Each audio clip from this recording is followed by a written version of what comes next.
میبینیم که بر ضد منافع ایران تحریکاتی میشود، یه شعارهایی میشنویم که این به گوش ایرانی ناآشناست.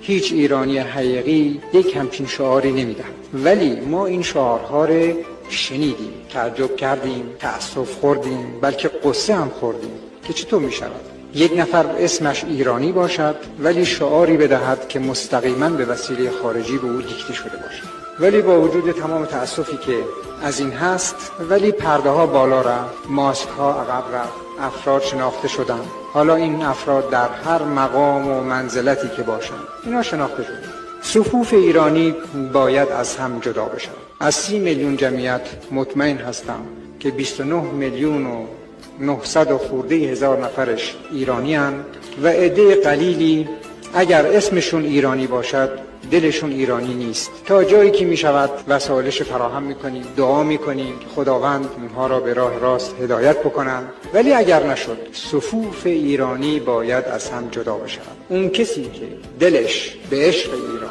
و عمل و کردارش دنبال انقلاب ایران می باشد، اون کسی که میگوید ای توف بر این انقلاب سفید، ما انقلاب خونین میخواهیم و شعارهای دیگری که تکرار نمی کنم، این دو صف باید از هم مجزا.